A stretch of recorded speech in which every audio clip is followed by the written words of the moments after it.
Thank you so much for joining my podcast. I'm really interested in this conversation and excited for it, and I know my audience are too. So please, can you start by introducing yourself, your name, and in summary, briefly, the work that you do. So Nina, if you'd like to go first, please.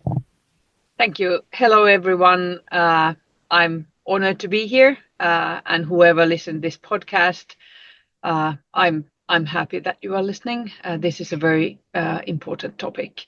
My name is Nina Vaaranen-Valkonen. I'm an executive director, senior specialist, and psychotherapist here at Protect Children.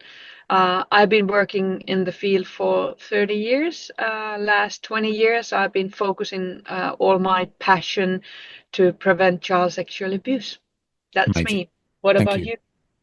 Hi, my name is Katariina Leivo, and I work as a senior specialist here at Protect Children. So we are based in Finland, in Helsinki, but I actually used to live in the UK and work in the schools first, and then in different therapy and psychology services there.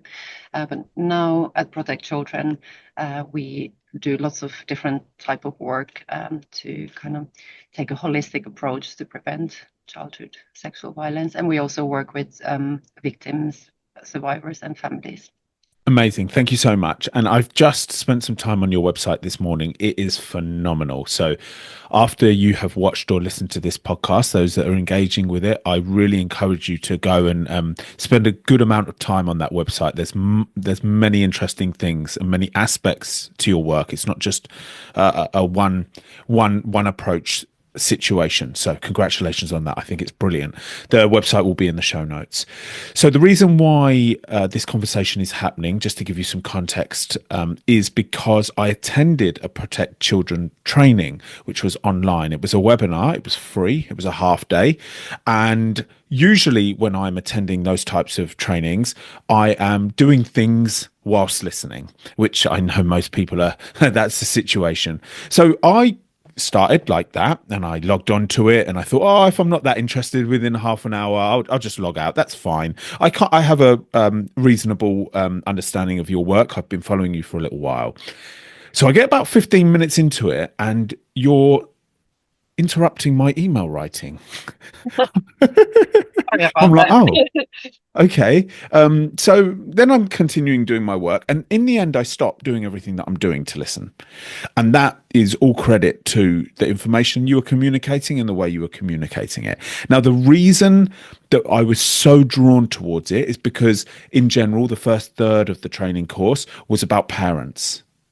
And I mostly am receiving, I'm more frequently receiving messages from parents. They don't know where to go if their child has been sexually abused.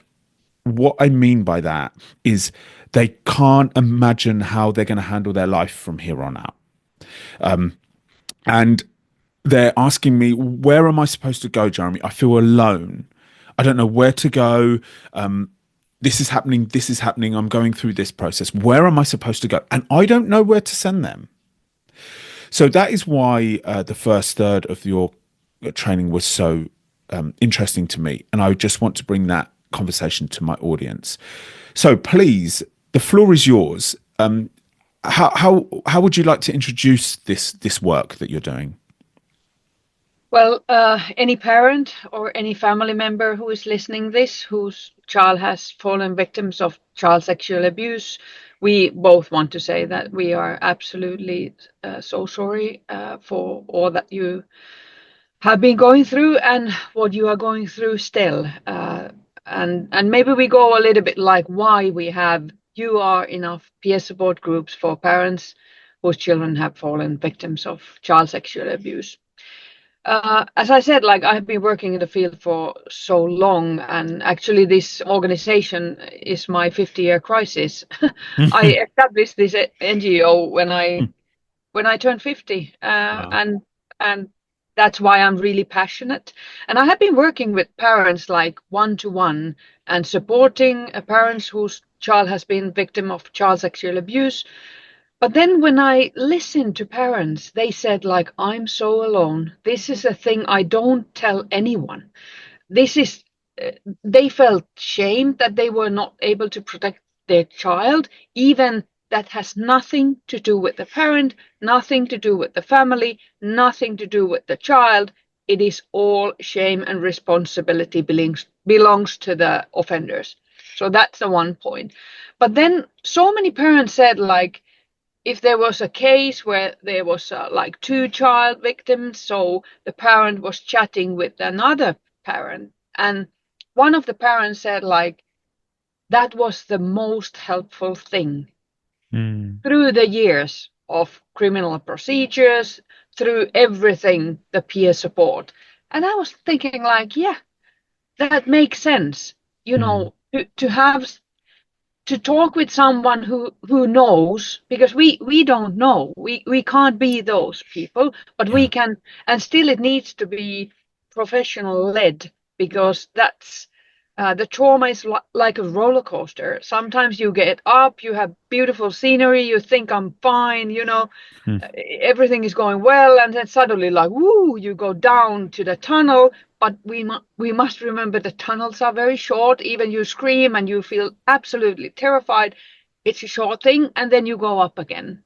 So then we established 2021 peer support group for parents whose child has fallen victims of child sexual abuse. And first group was uh, for those. Actually, we didn't separate then. It was for whoever. But then after that, we noticed that we need to have different group for intrafamiliar offenders, close ones. Then we have outside offender who is not so close one, and then we have online or technology facilitated crimes, because they have some certain differences between the groups. So this was the first group we established, and after that group I was like, I don't, you know, care if we don't have funding, and actually we don't have funding for this group, so it's my hobby, because I feel so privileged to do this. I feel so privileged to learn from the parents and to see how the peer support goes. So we are honored to lead this group with Katariina. It's absolutely, we have fantastic parents, so wise, and all the trouble they go through, it's heartbreaking, and we want to support them. And I think what you, Jeremy, said about parents feeling alone, they still feel alone even if they go to professional appointments where their children are helped. Even if they go to therapy themselves, they feel alone. But when they come to this group, they just notice, first of all, that there are other parents, just normal parents, who are going through this. That already helps them not feel so alone. But of course, it's then noticing that's something that they have thought about and maybe never, like, they couldn't tell anyone else, or if they told someone else, they just were like kind of the reactions that come from someone else.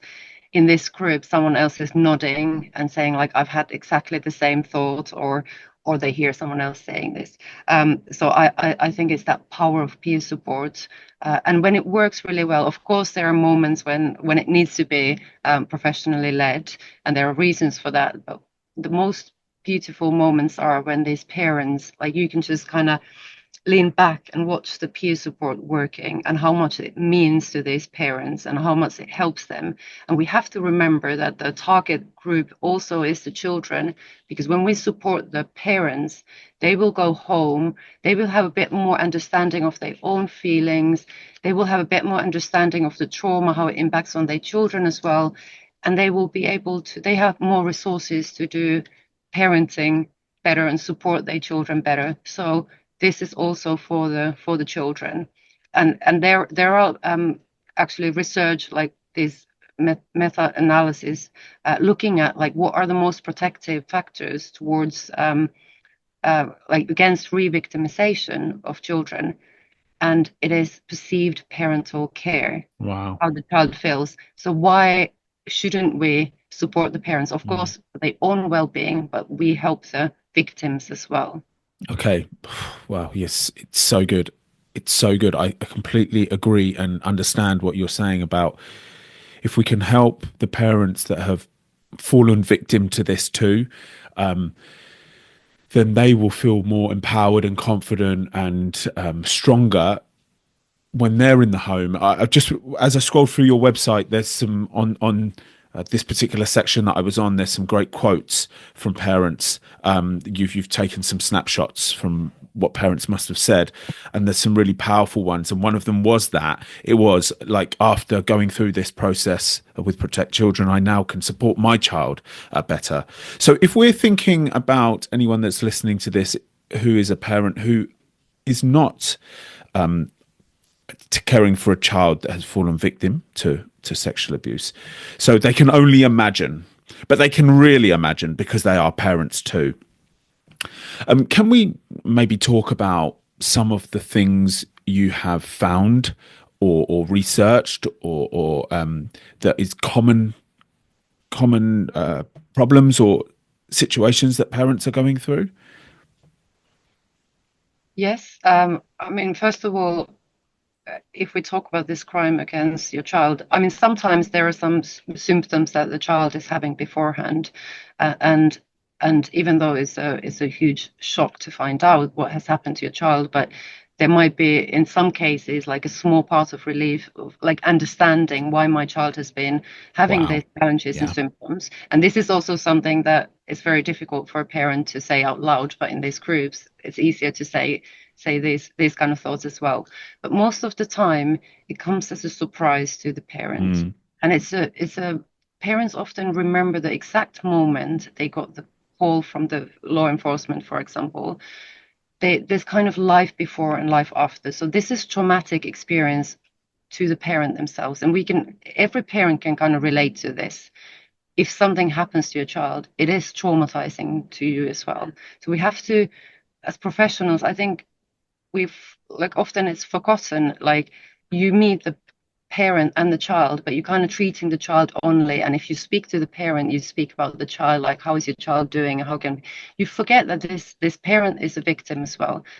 So they have lots of trauma symptoms because of what has happened, but also because then they start spending a lot of time with the child, supporting them. Often the child kind of there's regression happening. They might come because of the like not feeling so safe anymore. They might go back to sleeping in the same bedroom with their parent, for example, and the parent is spending so much time that they start actually having lots of the similar symptoms. And we see this in our data, that the parents and the children's trauma symptoms are aligning quite almost like 100%, which is so. And this is what is forgotten when there are professionals. They meet the parent, they kind of see the parent as another adult, like professionals, like we're here to talk about the child, but this is someone who's victim as well. Yeah, and we kind of say, and we want to highlight that sexual violence against a child is sexual violence against the whole family. It's affecting the whole family, and it's a very hard demand for a parent who is living with the child 24/7 to be the one who is handling everything, because there's so much to handle. There's quite often some treatment. You need to take your child to a hospital, or you need to book all the schedule. Sometimes you need to work at the same time, keeping up appearances, and not tell anyone, because the law enforcement investigations are ongoing. You need to talk with the law enforcement, you need to get the lawyers, you need to make sure your child is safe. So there are so many processes going, and still the parents are victims as well. And we know the psychoeducation we give, like, it's understandable that you cannot handle because your brain is in a fight, flight, or freeze mode. So how can you use your cognitive skills if you are just absolutely having trauma symptoms? And this is something we train also for the professionals. You need to understand it's not the parent who is like functioning well. It's a crisis. It's a really hard situation, and usually, like Katariina said, like, all the focus is for the child. And what I don't like, we train professionals. Well, I like that we train professionals, but who needs training the most? About the trauma symptoms, about what is normal, about healing, about, you can heal from this crime or this sexual violence. You can be just normal person with certain maybe challenges, but parents, they are with the child 24/7. They should get all the support, Wow. all the training, and all the psychoeducation. And that's why we have the peer support groups, which are led by professionals, because we can tell the parents about the trauma symptoms, about the child healing, about, and when they join, they get the peer support, but they also get the information that gives them hope. Because there's very ugly narratives related to child sexual abuse. For male survivors, it's like if you have been, sexually abused, you become an offender. How ugly is that? Yeah, And I that's agree. not true at all. I That's a agree. kind of so false information. Yeah. But that's, if you read something, there's always somebody who says that, and that's wrong. So you don't even want to tell if you have a son that, my son was sexually abused. They just don't tell anyone. And it's the same narrative with the victims. All the research related to victim symptoms, and I'm not saying it's not traumatizing, and many of them have symptoms, but the research is based on clinical samples, and it is a hidden crime. So we have millions of people who have been sexually abused as a child, who are functioning quite normally, Yes. going to work, getting a profession, studying, high-level positions. Yep. But then that is not discussed. We are just focusing on child sexual abuse. So these symptoms, this is all the worst of the worst symptoms, and we forgot that it's not true. So with a lack of information being provided, or training, let's say, provided for the parents, they could just have the wrong, through no fault of their own, they could just have the wrong perception of this. So, they find out their child has been offended against, and now they think that their child is only going to be depressed, anxious, never going to have a career, never going to be able to have a relationship. And then because they believe that, because that's all they know, because that's all they see in the media, then they treat their child like that. Yeah. Right. And they lose the hope themselves as well. Okay. And that's important, because if you have hope, you can heal. Right. Because if you don't have hope, Yes. it's very difficult to heal. If the parent has hope, and often they say it increases when they come to the peer support groups, because there's also parents and families in different phases of or stages of the recovery. So they regain that sense of hope, and when parents have hope for their child, the child will sense that as well, that I can get better, and that's really important element for the healing. And also, I think the name tells that you are enough, because parents often think, exactly like Nina said, okay, everything has now changed for good, and the only thing that will save my child is someone professional coming and fixing my child, and I need to get her or him to go and talk to someone and fix my child. But then you are enough. So we highlight in these groups that what you are doing as a parent, you are increasing the sense of safety. Again, you are doing all the important things like being a parent, the routines of reading a good night story, or even sometimes nagging about come on, it's dinner time, and these are the things that make childhood feel safe. These are the things that kind of repeat every day, and parent doing that is helping the healing process for the child. Oh, it's so good. It's so good. And if they have the kind of thought and the hope that my child will heal, that will have a really powerful effect on the child.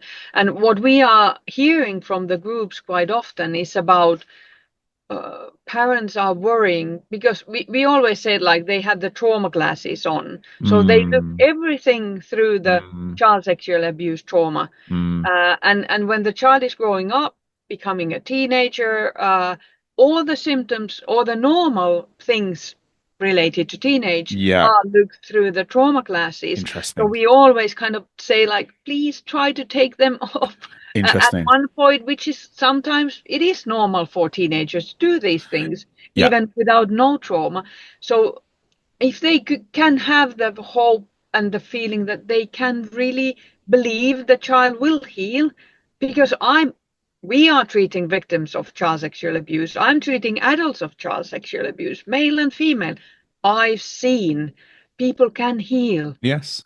And what we are kind of highlighting, that if you know that very early on, so the child doesn't need to get coping mechanisms for keeping that secret by themselves. So even those adults who have been kept the secret for 30 years, they can heal. Yeah. So when the parents have that really strong thought that I know my child will be okay, it will affect all the interaction between the child and the parent. Yep. And it also sets the home up properly, doesn't it? So it's affecting the child because the parent has hope. And then that sets that good environment. And I think what you're saying about these trauma glasses, that's a great analogy. And I see that to be very, very true. So can we speak a little bit about the complications? We have spoken about the complications from parent to child. And I can only imagine that this is a continuous process. Like you say, it's a roller coaster. So, for a good week, the home environment may be looking good. It may be hopeful, and we may be making progress. But then something happens in that parent's job that is challenging, and then that comes into the home, or something happens with the child's school, and that comes into the home. So it's constant on and off. I can only imagine. It must be so challenging. Oh my goodness. But another thing that was really interesting in your training is you started to talk about, well, how the effects of the crime starts to affect the parent's relationship with the other parent. Can you talk a little bit about this, please? Yeah. Yes. Well, we know that when having trauma symptoms, it of course it increases the kind of sense of mistrust, and like you don't necessarily have that sense of safety anymore. And we can only imagine how these impact on any relationship. But then also parents are describing that because they live so closely in this kind of trauma with their child, that it starts sometimes feeling like it's happened to themselves. So this, parents say that they some parents have described it as themselves having some nightmares and flashbacks, especially if they've read the pre-investigation or the pre-court investigation documents and have like kind of details of the crime. So you can imagine this will start affecting also the intimate side of the relationship and everything, but also because the focus is so much on the child, and also the parents might have different kind of thoughts and feelings regarding this. They might be processing it very differently, and it might be really difficult to talk about it. And this is why we never take couples to the peer support groups, so that it's kind of like a free space where you don't have to filter anything. You can kind of talk about, they can attend a separate group, but it's really important that they can kind of process. They don't have to, they do so much filtering all the time, and they're like, and taking in like everyone else's feelings into account, that in this group they're free to discuss this. But and I think in every group we have had, it always starts with one parent saying like, I probably should not say this, but I say it anyway because they feel so there's so much trust and confidentially, and we have like very legal agreements of you are not supposed to disclose anything out of these groups, and it's kind of signed, and they feel so that they can say whatever because there are people who understand. And then quite often one of the group members starts like saying like, I don't want my husband to touch me or my partner to touch me. Wow. And that's because I've read the court papers, and some might say like, if that offender has been a male, quite often it's been like this. So they say I can feel that I hate every man in the world. Wow. So and then sometimes we even talk about the very, very intimate things, like when I was having a sex with my partner, I just had a flashback, and then I can't do it. I just can't. Wow. And then everybody understands, and then they start to talk about it. And I think we talk a lot about parents being afraid what this what is this doing to their child? Can they ever enjoy intimate like relationship with can they be enjoying sex, for example, with their partners? And then we are always highlighting, because parents sometimes a little bit mix. So we say always like, stop, we need to stop here. Sexual violence is violence. It's nothing to do with it's not like first sexual experience of the child. Yeah. And that kind of that helps them to kind of separate those totally. Because otherwise they start thinking, how will this, of course it has impact on many things, but by getting right kind of support, you can kind of, the child can separate those two as well. And it helps parents to see them separately. This was not my child's first experience. This was violence against my child. Okay, so that they can separate. That's a really useful and interesting point. So that helps them because it's bringing them away from thinking that this is going to direct the child's mind. This incident, which of course, like, you know, we know that it will make massive effects. But I'm trying to summarize that point because I think it's very important. You're saying that what we're highlighting is this wasn't the child's first sexual experience. Like if they were intimate with their girlfriend in their young years for the first time, for example, that it's not that. No. Like, this is sexual violence that happened to them. It's an incident, and they are two separate things. That's the kind of thing we're talking about. Yeah. I'm always, well, and sorry for being so, you know, we Scandinavians, we talk about everything. So if this is kind of published in UK, so probably people are Nina is talking again. But what I'm saying, like, it's funny how people, when we talk about child sexual abuse, it's difficult for professionals sometimes, and as well as parents and people to talk about and separate the violence and the sexuality. And I'm always saying, like, if somebody hits you with the frying pan, would you call it that as a, you know, cooking? So it's kind of the same. It's weird that it's just gets so much mixed. And of course we know, as I'm a psychotherapist, that I talk with my clients and my patients and survivors. Of course there are sometimes challenges when they are married and they, you know, they have disclosed to their parents that I have been sexually abused as a child. So there are some challenges, but in the end, who don't have challenges with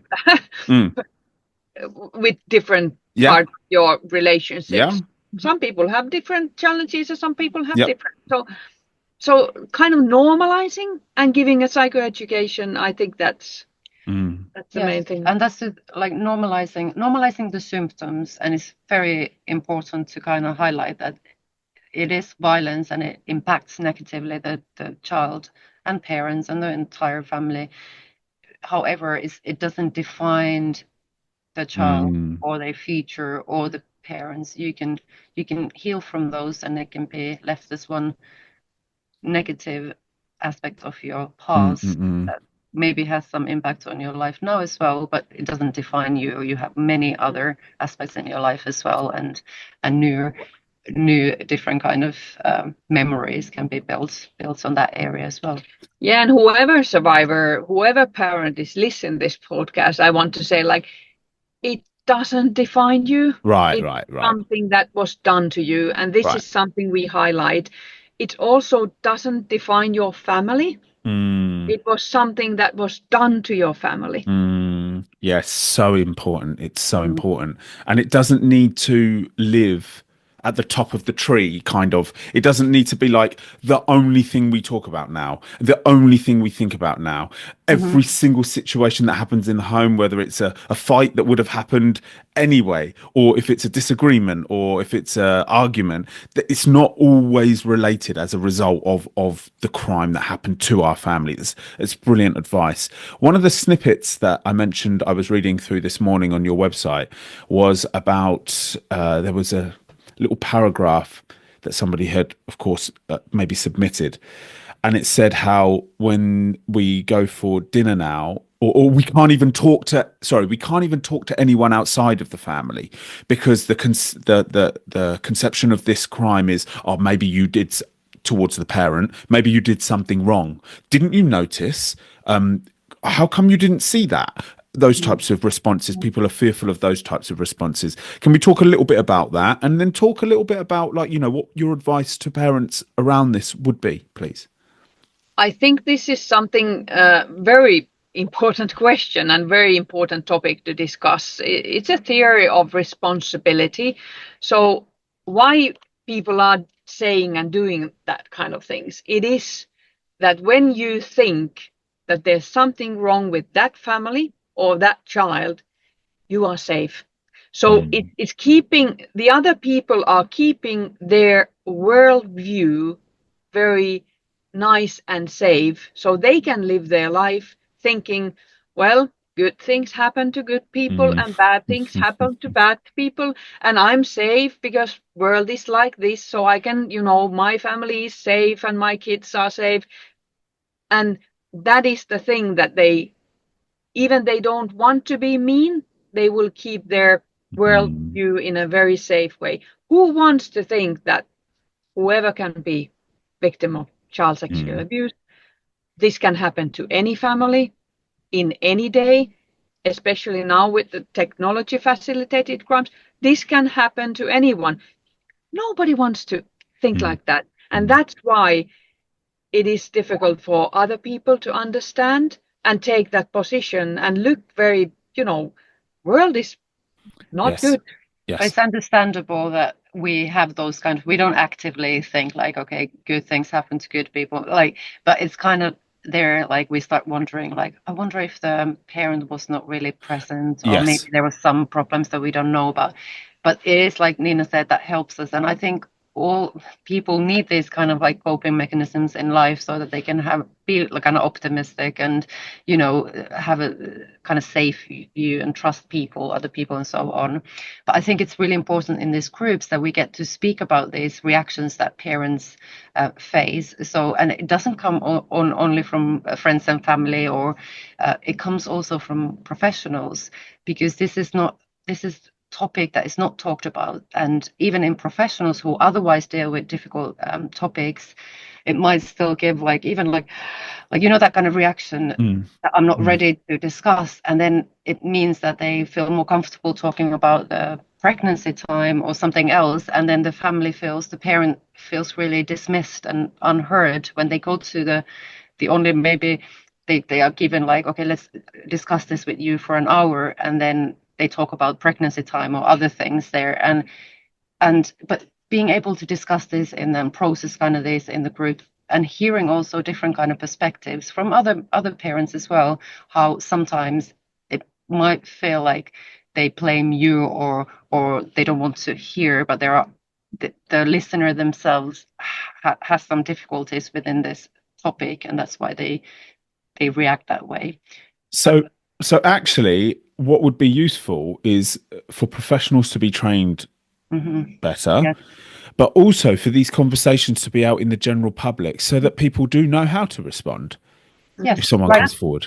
Like physical violence, it is a horrible topic as well, but we don't, like, when someone talks about it, we don't all go like and not know what to say, especially if we have a profession that we're used to kind of saying something validating back or something. But so it needs to be similar kind of, that it is a topic, it's harmful for children and families, but it is something that, we can talk about the same way than other difficult topics. And this is one, I mean, all these, when parents get to kind of process and talk about it, it helps them. And our one, like, since we started these groups, we always talked with Nina, we need to have some kind of guide that when parents are in this situation, they can read, because if they read other parents saying like, I got some weird reactions also from professionals, when they go to that situation, they're not going to be then depressed and upset for like months, like, there must be something wrong with me because I wasn't heard. But they are more prepared for everything, and also prepared for these legal processes. If they read somewhere that it can take years before the court case is completed, or it might be that it doesn't go to court, but it doesn't mean that it didn't happen. It means that there wasn't enough evidence. These kind of things, it prepares them for these really challenging and difficult moments. And now we have that. You are enough guide. Okay. And I'm so happy. It is on our website, and we will translate that into Finnish and other languages as well. Okay, so that's available there, because there's going to be lots of parents who are resonating with this through their own because they are the victims also. So they're going to find that guide excellent. So we will link that specifically in the show notes too.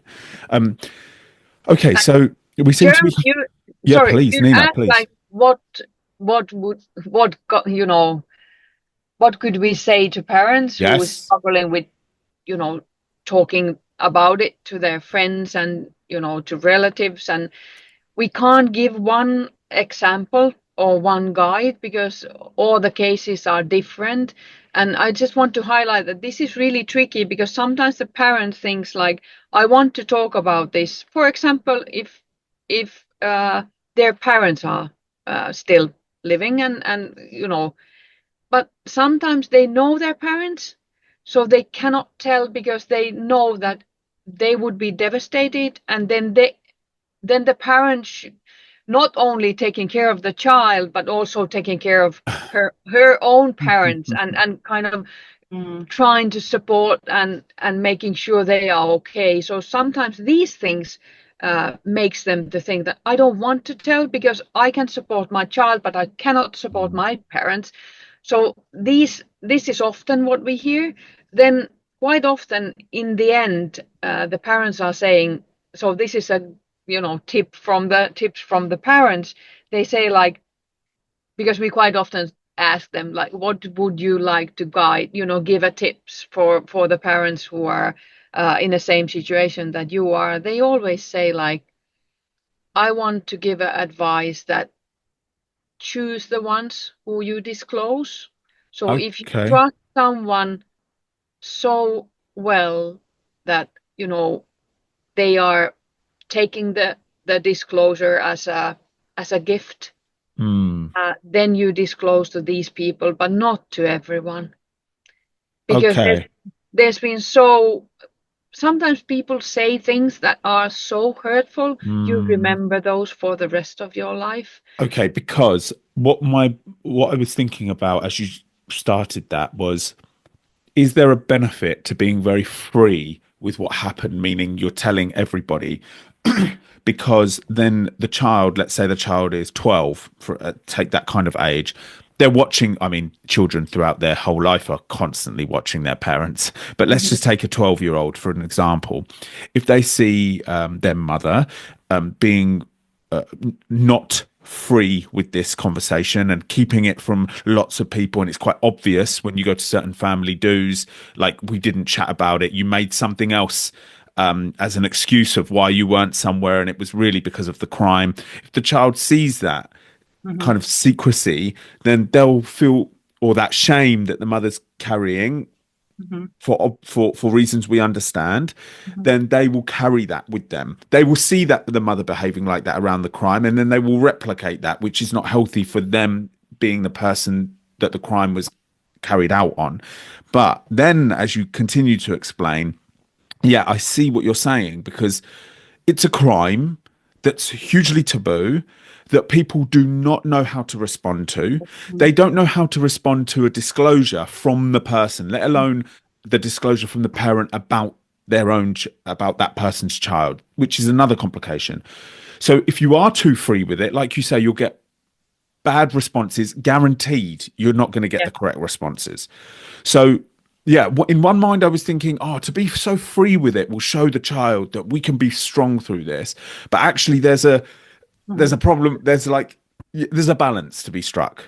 Yeah, and one thing we need to always think is that also the child victim needs places where nobody knows, so that people are not looking the child, because the child notices everything. Yeah. So if the parents are telling that to everyone, so there's no place for that child to be just child. Yes. So people might start to look or act differently towards the child. So this is also something which is tricky, because they are, like you said, they are both. We never know what people are saying or acting, and if we would live in an ideal world, of course we would share everything, but we unfortunately not. And we discuss this often in the groups as well. And some parents feel quite strongly that this is not our shame, this is the offender's shame, and we want to change kind of things. However, we always discuss in the groups, like exactly to take the child into account as well, and the reactions, unfortunately, at this time in this world, the reactions are more often unhelpful than helpful. But I would say about the openness, like you were saying, like having secrets and not talking about, but you can still be open with your child, and that relationship can be open. You can openly discuss, and you can discuss with the child as well. Like this, what happened to us is not really talked about, and people have, depending on the age, of course, as well. You can explain to the child that it's a difficult topic, and that's why no one talks about it. But we can always here talk about it, but maybe we can choose and let's discuss together who we're going to disclose this to. And I can help you as well. Let's think what is helpful to you and us as a family, because people react. Wow. So having that kind of openness with the child gives the child a message that we can always be open. We can discuss also because people are not perfect and world is not perfect. Can you see the kind of difference? Because then the secrecy within the family and between the parent and child, that's the most hurtful thing. That's the most upsetting for the child and confusing as well. Because like you said, that's where they learn the most. Yeah, and I want to highlight that as much as the parents are trying to protect their child and maybe not talking about it because it might cause some trauma symptoms, the child is protecting the parents as much and not talk about it because the child is taking care of the parents. Wow. Now, before you continue, Nina, because I just want to quickly comment about everything you both just said about working with the child as a team. It sent a shiver down my spine. It was so powerful. It's like, okay, so we're not going to go in every family meeting and be like, oh, guess what happened to us the other week? Like, we had police at the door, whatever it be. You're not going to be like that. But what you are, but you're also going to sit down with the child and be like, right, how are we going to, how do you feel comfortable to address this? How are we going to do this as a family? How are we going to do this as a team? Right. What do you think? Do you think we should tell Aunt Sammy? Yeah. No, actually, I don't think so either. Yeah, you're right. And you come up with some kind of action plan that you're both happy with, you've both put together, and you both feel strong through. Right. So that's so good. Okay. Thank you. I just wanted to summarize that because I loved it. So, Nina, please. The child protecting the parent is very, very interesting too. Can you talk about that?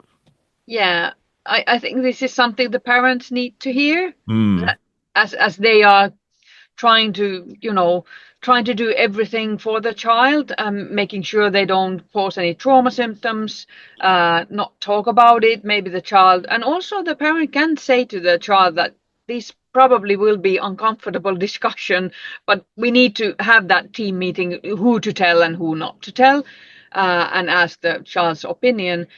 But at the same time, when I have been with the child in police investigations, it's quite often I hear, and I also work with the law enforcement, that when the law enforcement is asking from the child, like, how are you coping with the investigation and things? The child quite often say, I'm quite okay, but I'm not sure about my mother. Wow. And when I have been supporting and sitting before the investigation with the child, quite many children are just thinking like, I don't know what my mom is going to say. Wow. So the most difficult part of all this is quite often the time that the child knows that the parents will know. And even I'm quite often using the narrative exposure therapy, where you don't speak, you just put like stones and flowers for your lifeline. And the biggest stone is the biggest trauma event ever in your life. So I'm always wrong.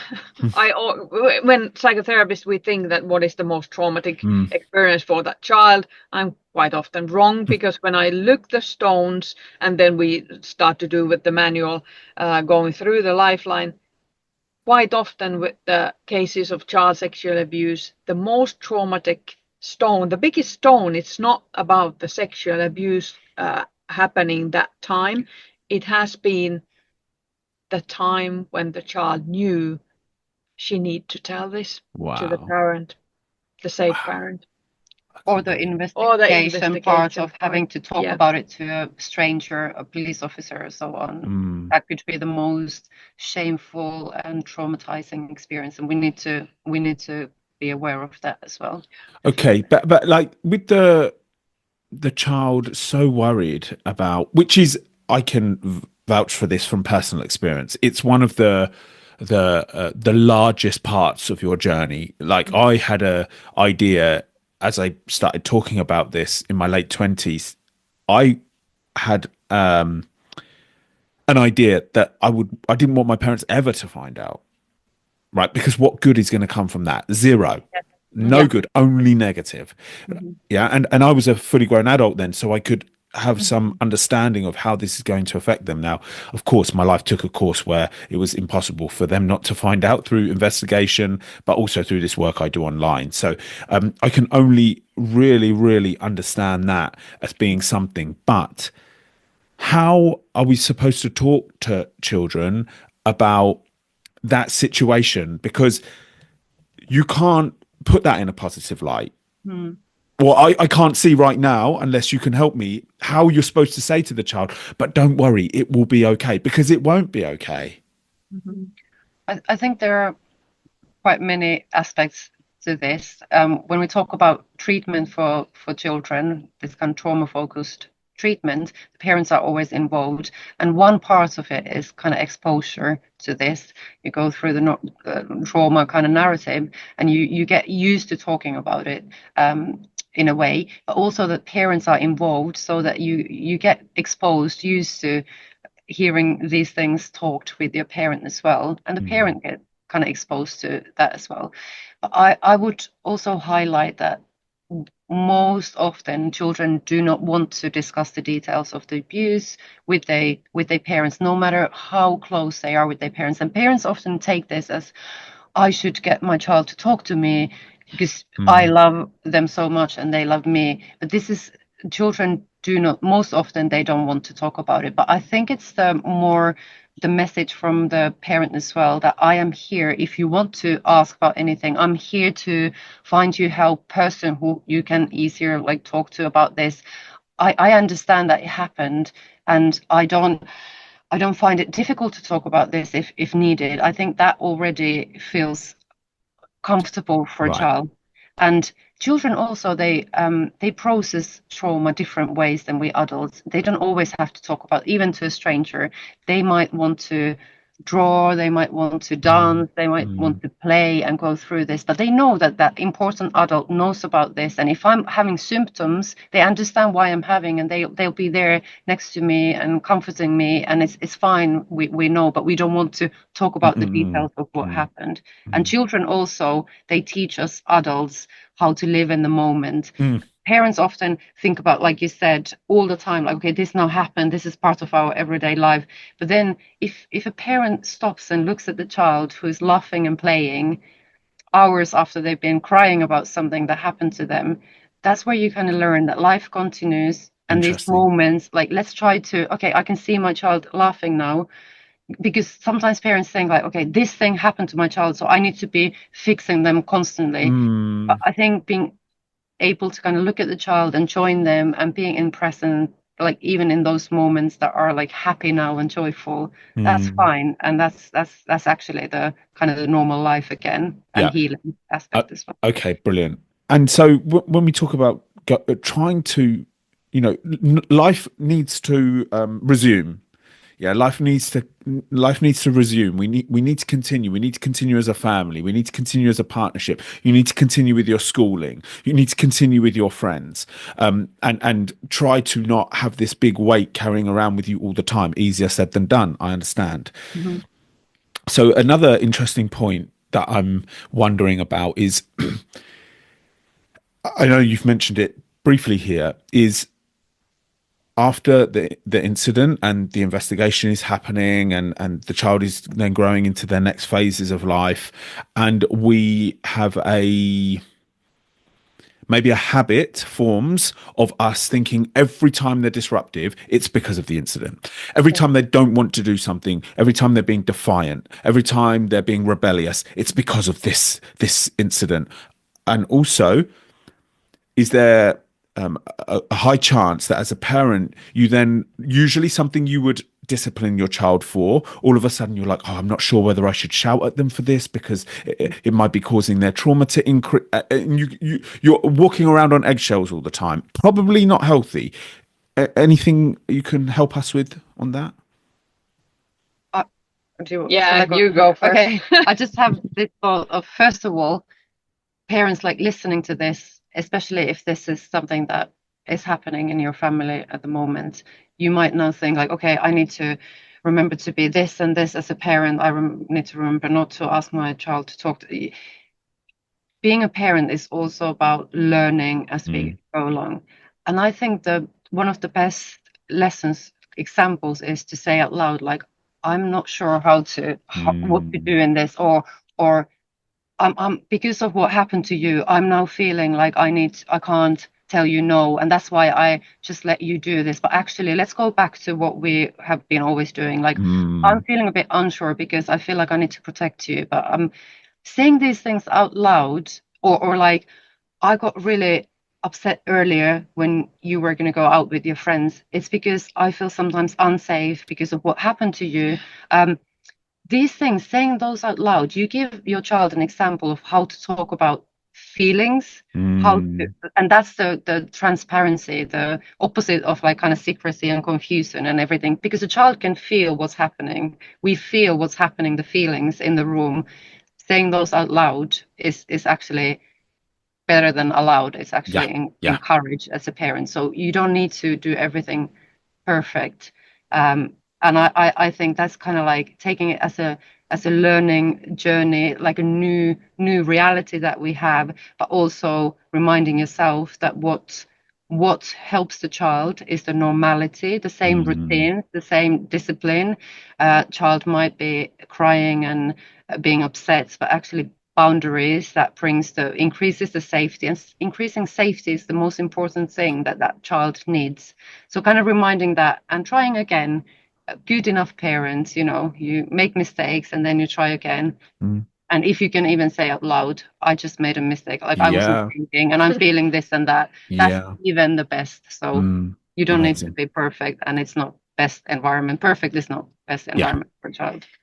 No, this is a tricky question, because I think the raising kids is the most difficult thing in the world. I don't know anything more difficult, and you always reflect anyway how you are doing, and whatever goes wrong, quite often the parents are firstly looking themselves, like, I have screwed this.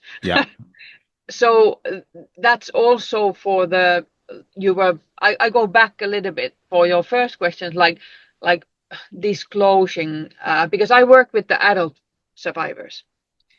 And some of them have never told their parents about the sexual abuse, but they have a lot of symptoms. They might have some eating disorders.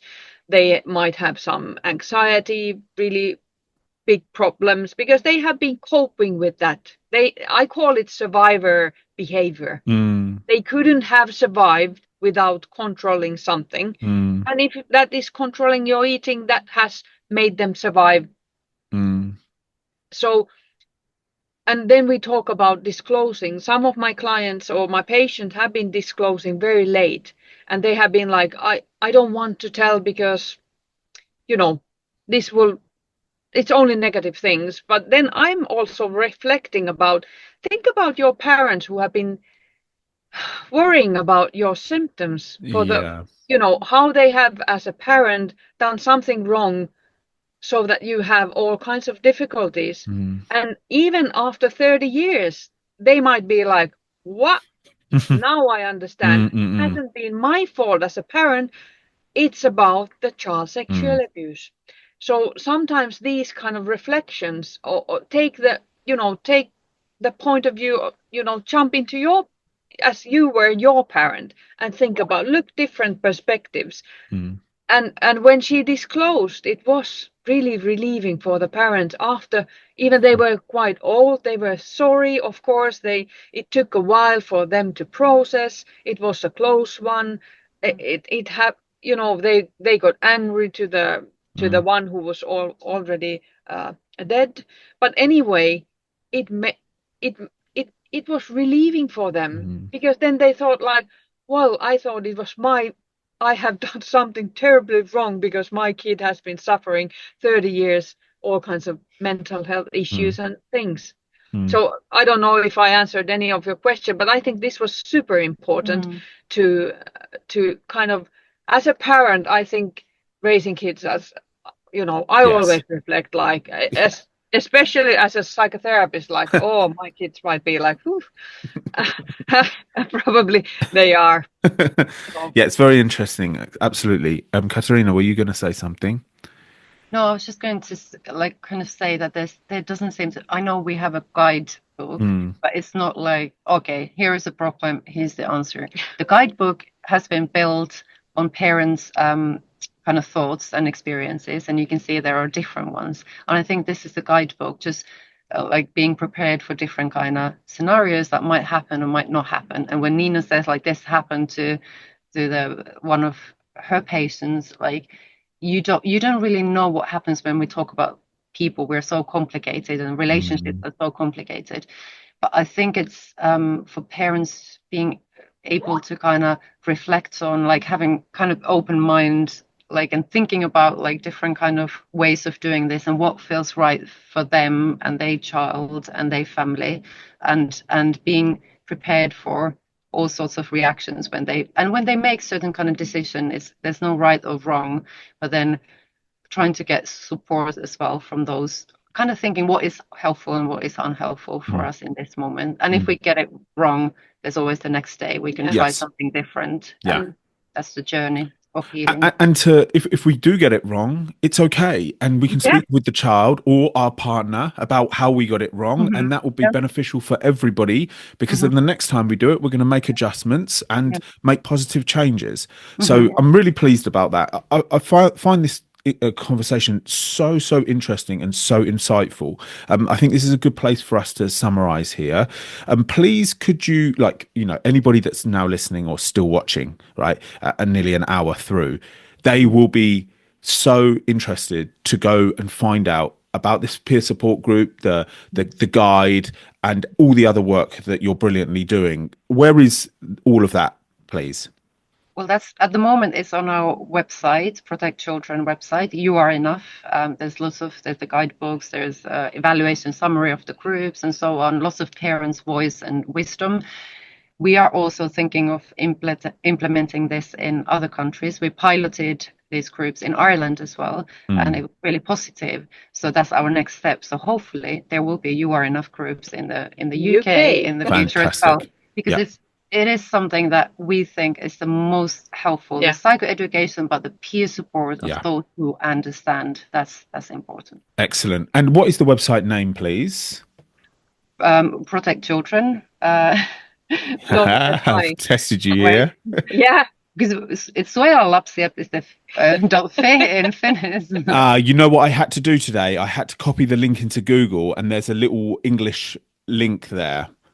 Unless you have a direct English link, but don't worry about it right now. We're going to put it in the show notes so that people can actually go down to the comments and actually just click it straight away. But if you Google Protect Children Finland, you will come. Okay, fantastic. So I encourage everybody to spend a little bit more time going through that website. It is not just a discussion around parents. There is a discussion around victims, and very interestingly, which we should definitely do another podcast on soon, there is a discussion around offenders as well. So there is a wealth of knowledge there. I'm very pleased to have met you. I know I've been following my work for a little while. I thank you so much for coming onto my podcast. I know you're both very busy people.